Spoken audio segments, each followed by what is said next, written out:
Congresso muda regras do orçamento secreto e tenta evitar derrota no Supremo Tribunal Federal. Valdemar Costa Neto critica Alexandre de Moraes após TSE manter multa de quase 23 milhões de reais ao Partido Liberal.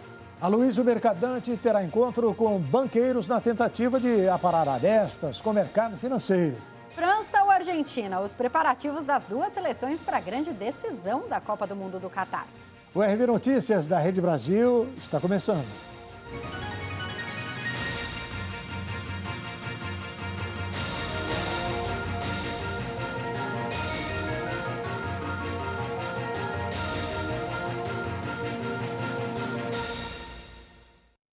O projeto que muda a regra de emenda de relator passou pela Câmara e aguarda a votação no Senado.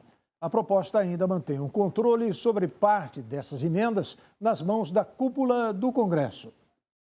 A Câmara aprovou nesta sexta-feira o texto base do projeto de resolução que propõe critérios para a distribuição das chamadas emendas de relator geral do orçamento.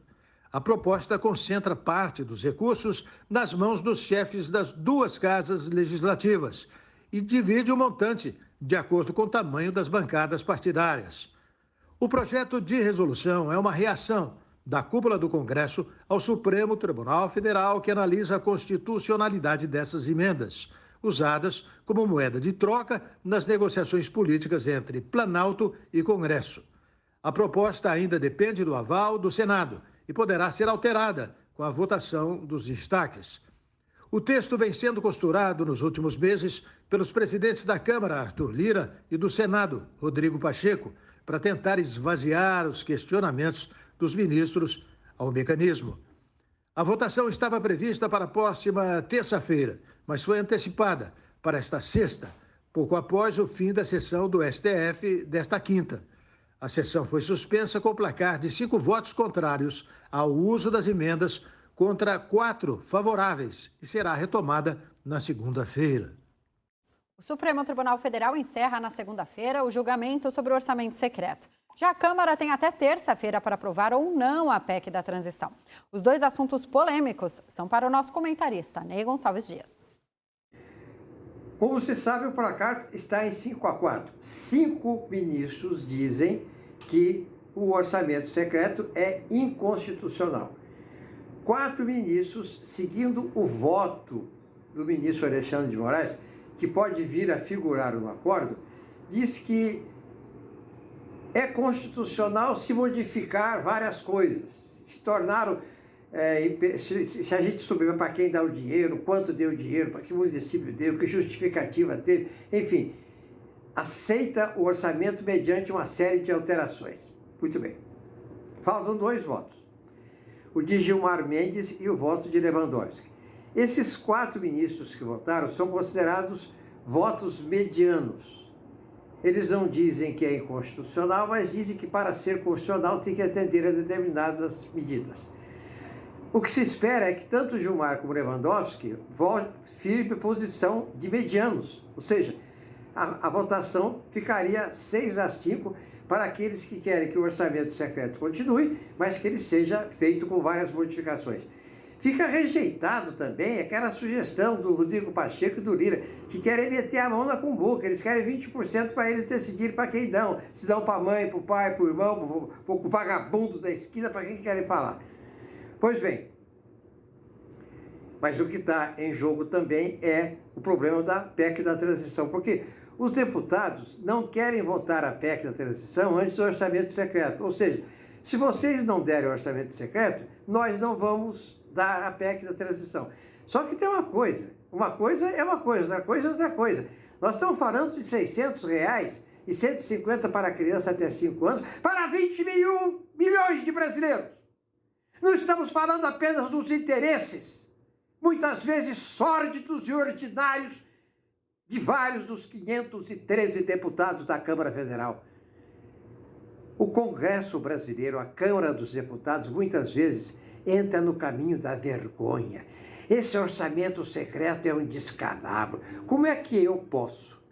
Eu vou lá, falo assim, eu quero 5 milhões para colocar um asfalto na minha cidade. Eu não digo aonde vai ser o asfalto, o meu nome não fica lá. Eu passo a mão do direito do dinheiro e ninguém sabe para onde vai o dinheiro. O presidente do PL, Valdemar Costa Neto, afirmou que o partido deve recorrer da decisão do TSE que manteve a aplicação da multa de 22 milhões de reais ao partido e ainda fez críticas às decisões de Alexandre de Moraes. Acompanhe. O Tribunal Superior Eleitoral negou nesta quinta-feira um recurso apresentado pelo PL pela revogação da multa de 22 milhões e 900 mil reais aplicada pelo ministro Alexandre de Moraes por litigância de má-fé, pela ação que visava invalidar votos depositados em parte das urnas no segundo turno das eleições. Valdemar Costa Neto, que é presidente do partido, criticou a decisão do TSE. Quero dizer para vocês que eu fiquei surpreso, porque não vão liberar nossas contas. Inclusive, o ministro Alexandre falou até em extinção do partido. Isso não tem como dar certo. Tudo que é feito de maneira errada, dá errado. É só esperar para ver. Não tem jeito de dar certo. Todas as pessoas que agem desse jeito não tem como ter sucesso. Ele ainda afirmou que o bloqueio das contas do partido está prejudicando os funcionários no Brasil inteiro e mencionou que o PL tem as maiores bancadas na Câmara e no Senado e que, sem recursos, dificulta fazer política.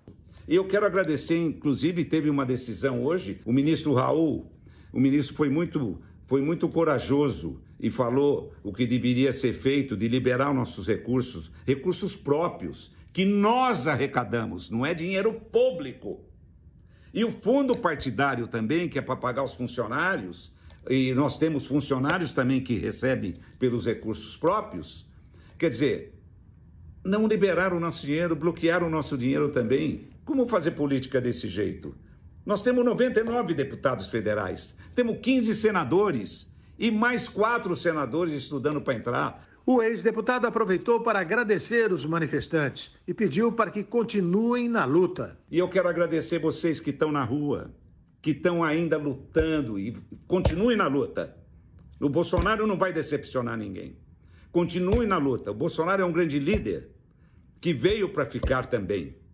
E eu quero dizer para vocês que nós vamos estar sempre juntos na defesa dos nossos deputados e dos nossos senadores e de vocês, principalmente.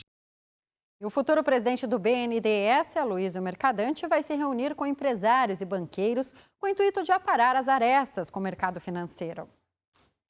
O novo presidente do BNDES, Banco Nacional de Desenvolvimento Econômico e Social, Aloysio Mercadante, vai se reunir com os principais empresários e banqueiros do país na próxima quarta-feira em São Paulo. A ideia é que o petista possa parar as arestas com o mercado, que recebeu mal indicação de seu nome para a instituição. O encontro vai ser realizado pelo grupo Esfera Brasil, que promove reuniões entre representantes dos setores público e privado. Devem participar o banqueiro André Esteves, do BTG, Benjamin Steinbrück, da CSN, Luiz Carlos Trabuco, do Bradesco, e Rubens Ometo, da Cosan.